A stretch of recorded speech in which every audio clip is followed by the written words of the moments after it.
अब जन स्वराज पार्टी के कोर कमेटी सदस्य रामबली चंद्रवंशी ने एनडीए पर निशाना साधा है। रामबली चंद्रवंशी एनडीए के 220 सीट पर जीत के लक्ष्य को लेकर कहा है कि वह आखिरी चुनाव था जिसमें जनता ने अपना राय बताया है। बिहार को 19 साल से नीतीश कुमार चला रहे हैं और बदहाली का जिम्मेदार कौन है।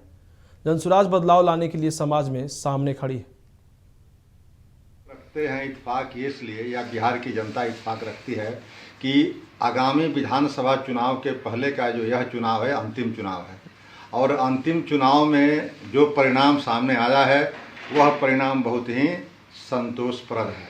संतोषप्रद इस मामले में मानते हैं कि जब बिहार के बुद्धिजीवी वर्ग यानी इसके वोटर कम से कम ग्रेजुएट होते थे, और मुजफ्फरपुर जो बिहार उत्तरी बिहार की राजधानी कही जाती है, उस निर्वाचन क्षेत्र के प्रबुद्ध जनों का जब ये परिणाम है, तो आप समझ सकते हैं कि बिहार के आगामी विधानसभा चुनाव में इसी परिणाम के इर्द गिर्द परिणाम देखने को मिलेगा।